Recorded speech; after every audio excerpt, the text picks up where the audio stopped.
Hello everybody and welcome to another exciting episode of Manga Talks. My name is Serge, and we're already in the month of February and Valentine's Day is fast approaching. So with that, I decided that this would be a perfect time to talk about a new manga that came out recently called Love Bullet. Now, at the time of this video, so far only one volume has been released, but hopefully more volumes will be on the way very soon. In the meantime, I'm going to talk about the first volume.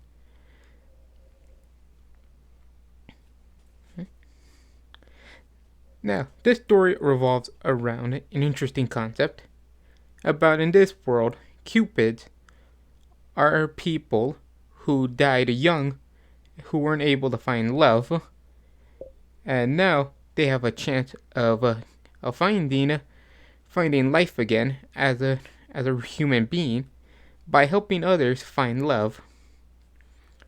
And what else is interesting is that cupids usually are known to be creatures that use a bow and arrow as their primary weapon to help spread love.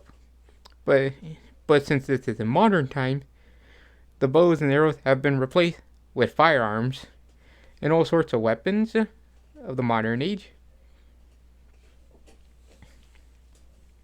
And it is an interesting story. It has a lot of laughs, it has a lot of emotion, and the designs of a lot of these characters are just really cool. A lot of them have a sort of military look to it. Yeah. So far from reading Volume 1, it follows the story of a character named Koharu. Koharu, at one point in her life, was known back in school for helping people find love. She gave all sorts of advice that helped her fellow students have the courage to find love, though she's never been in a relationship herself. Though there is a moment in the story where it looks like maybe things are looking up for her and she may find love, but she's still hesitant a bit. But unfortunately, she's not able to answer the question because a construction accident happened, which unfortunately killed her.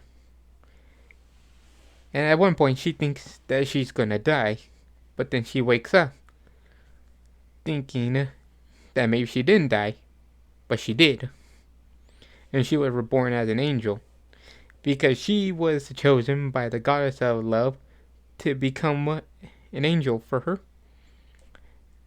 and help her spread love to others. And it's not just her, there are other characters as well. Their job is to spread love, and hopefully, by spreading enough love, can be reborn as human.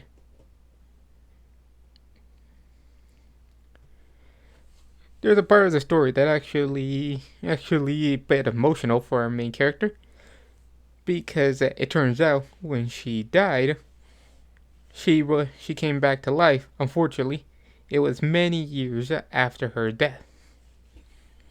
So much has changed, and the person who confessed to her changed as well. So now she has to help her find love, even though she was never able to give her an answer. It's also interesting in the beginning because before it gets into the story of our main character finding out that she died and then got reborn, there's a part that usually some stories follow about where they jump a bit into the future. They introduce everyone right away and then they show you what they're doing, and then they show you the events that happened in the beginning afterwards.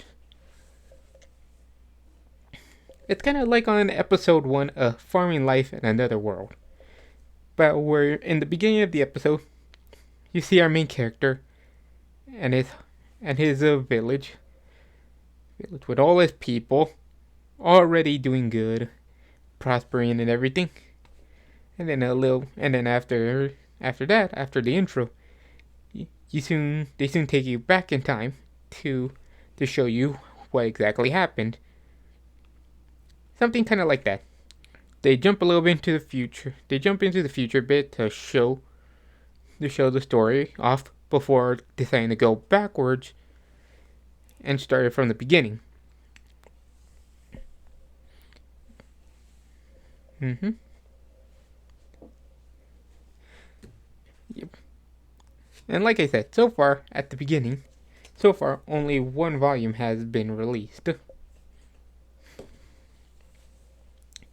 But with any luck, more volumes will be on the way soon.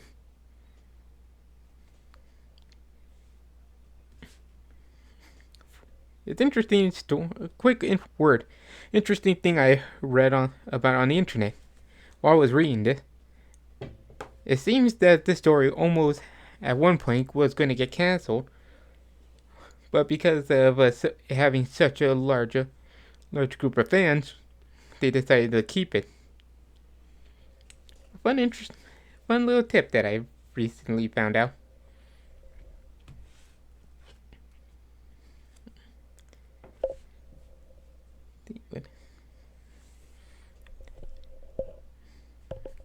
Trying to think of what else. What? Oh yeah. Another interesting thing about this story is the fact though that it also is considered a yuri manga, meaning that in the story you see a lot of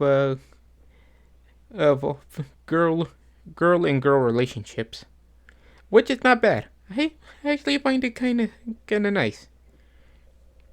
I feel like a relationship like this shows you, like I say, a broader expansion of a material. You know, you're not just focusing on what's common. You're focusing on other concepts that are actually nice. You know, and are starting to become normal in life.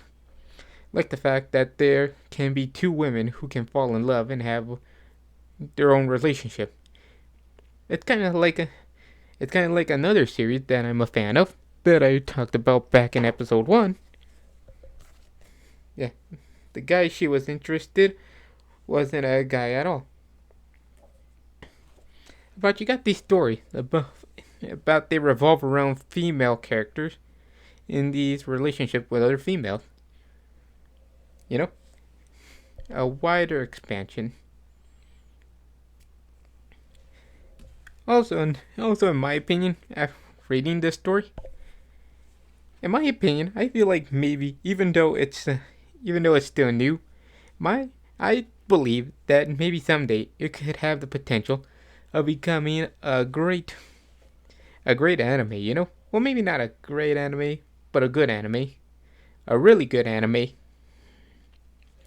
Because I think that would be an interesting thing to see. You know, these characters doing battles for love.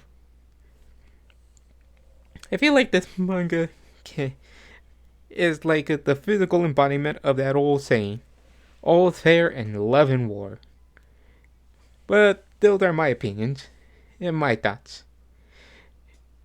If you want to read it yourself and have your own thoughts, that way you can you can feel something for yourself, that your own genuine feelings. Well, I guess that's all for today. Thank you for, if you made it this far, thank you for watching. Like the video, subscribe to the channel for more content in the future. And let's see what manga we check out next. I'm Serge, and thank you, and have a good day.